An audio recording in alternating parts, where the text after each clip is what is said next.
They have questions regarding IEX. Maybe Rajiv, you can take this up. What is the investment thesis behind IEX and their strengths and weaknesses? Uh, Another part of the question is, with Dalmia Group increasing stake to the extent that they could become promoters, are you comfortable with that?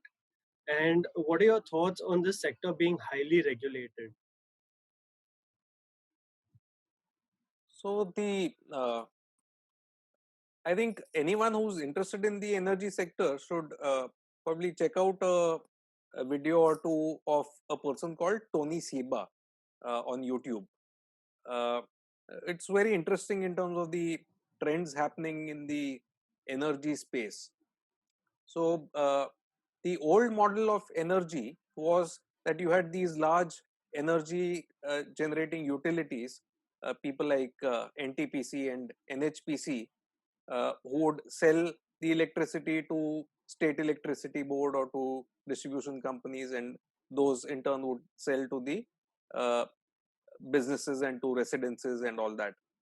Uh, so that in terms of analogy, that was more like the fixed line telephony, one utility, and state run and all of that. Recently, in the last 5 years, 10 years, renewable energy has been gaining a lot of traction, both on account of environmental reasons, but more importantly, the uh, cost of solar energy has dipped below the cost of coal-fired power in a lot of markets, and that is a very very big change, and that trend is expected to continue. Uh, so that is one aspect, and secondly, the adverse effect of coal-fired power are well known. Now, renewable energy like wind and solar, the problem is that it's intermittent. You cannot generate it on demand. So sun has to be shining for solar energy to be produced, and the wind should be blowing at adequate speed for wind energy to be generated.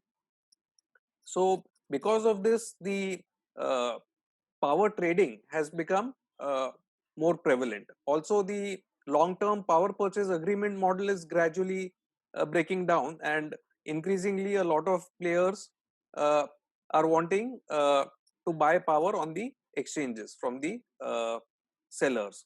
So that trend is there. Also, large consumers like industries, people who have more than 1 megawatt kind of requirement, those people have been allowed to directly purchase power from the producers, bypassing the people like the distribution companies. So they only have to pay the transportation charge or the wheelage for the power purchased on the exchange.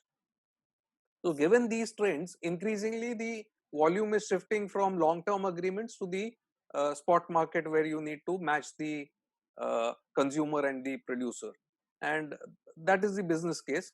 So again, the growth may be lumpy. Some year uh, a sudden spurt of volume may come, then it may flatline for a while and no growth may be seen given the various developments in regulation and all of that. But uh, if you really see the developments in the power space generally, you will understand the appreciation. You will appreciate the requirement for a company like IEX, which matches the seller and buyer. Uh, Other investors, so I don't think Dalmia Group is the promoter. So just like there are other large investors, they are one of the larger investors, and yeah, I don't think any one player will become the promoter of a important segment like a power exchange in India. Just to follow on to that answer, what are your thoughts on the competitive scenario with BSE deciding to launch a competing exchange? So the on the exchange front, there's a big first mover advantage to any player. So just like NSE had the first mover advantage in the derivative space, and BSE could not uh, dislodge them. Again, Facebook had although they were not the first, but they were the first to have a verified kind of profile, and they became a dominant player. And Google found it very difficult to dislodge Facebook in the social media. Same way, the depth and liquidity and the existing relationships that a first mover has, it becomes difficult for a late entrant to dislodge them. But we'll keep monitoring the space. Uh, right now, the thinking is that IEX will continue to be uh, a dominant player in this space.